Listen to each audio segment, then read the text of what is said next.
Assalamualaikum warahmatullahi wabarakatuh. Perkenalkan, nama saya Pipi Melinda Nasution dengan NPM 19153109010.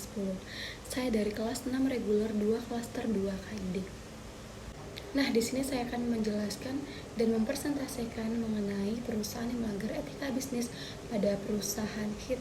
Baiklah, mari kita simak video berikut ini. Perusahaan yang melanggar etika bisnis. Latar belakang, obat anti nyamuk HIT yang dinyatakan berbahaya yaitu jenis HIT 2,1A atau jenis semprot dan HIT 17 liter atau cair isi ulang. Selain itu, Lembaga Bantuan Hukum Kesehatan melaporkan PT Megarsari Makmur ke Kepolisian Metropolitan Jakarta Raya pada tanggal 11 Juni 2006. Korbannya yaitu seorang pembantu rumah tangga yang mengalami pusing, mual, dan muntah akibat keracunan setelah menghirup udara yang baru saja disemprotkan obat anti nyamuk HIT. HIT yang promosinya sebagai obat anti nyamuk ampuh dan murah ternyata sangat berbahaya karena bukan hanya menggunakan proposur tetapi juga diklorvos atau zat turunan klorin yang sejak puluhan tahun dilarang penggunanya di dunia. Kemudian adapun analisis permasalahannya, kita mengetahui bahwa etika bisnis merupakan studi yang dikhususkan mengenai moral yang benar dan salah. Namun, dari kasus di atas terlihat bahwa perusahaan melakukan pelanggaran etika bisnis terhadap prinsip kejujuran. Perusahaan besar pun berani untuk mengambil tindakan kecurangan untuk menekan biaya produk. Mereka hanya untuk mendapatkan laba yang besar dan ongkos produksi yang minimal. Menyampingkan aspek kesehatan konsumen dan membiarkan penggunaan zat berbahaya dalam produknya. Dalam kasus HIT ini, sengaja menambahkan zat diklorvos untuk membunuh serangga. Padahal bila dilihat dari segi kesehatan manusia, zat ini sangat berbahaya bila dihisap oleh saluran pernafasan dan dapat menimbulkan kanker hati dan lambung.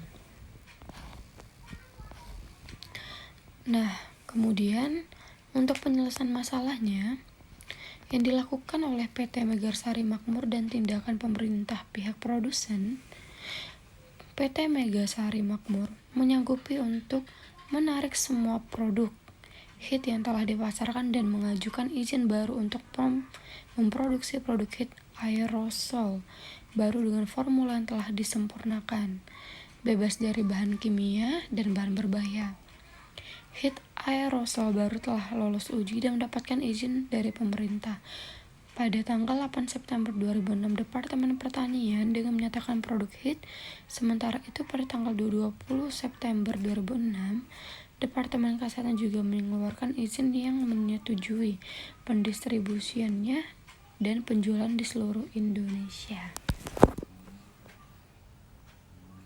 Nah, adapun analisis SWOT dari perusahaan HIT adalah, untuk strength-nya, HIT adalah sebagai perusahaan lama dalam industri pembasmi serangga seperti nyamuk, kecoak, dan lain-lain.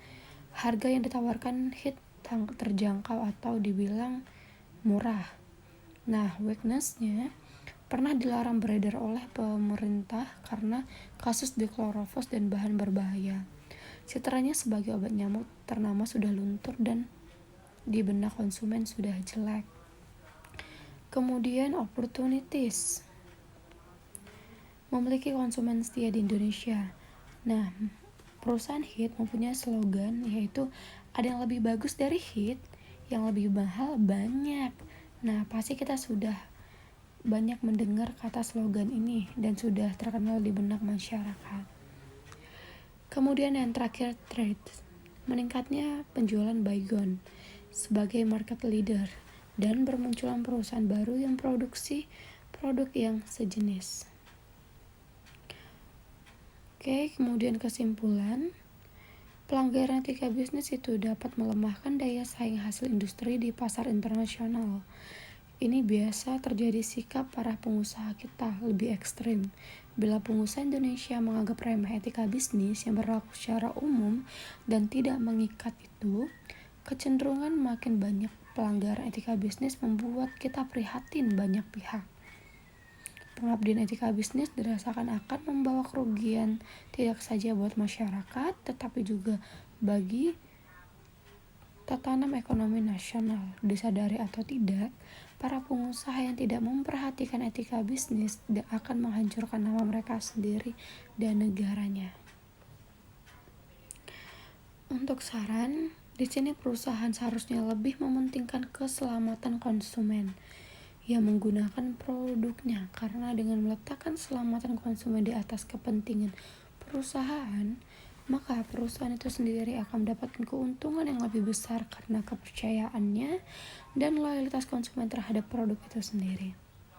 Baiklah, demikian hasil presentasi saya. Lebih kurang saya mohon maaf. Saya ucapkan terima kasih. Assalamualaikum warahmatullahi wabarakatuh.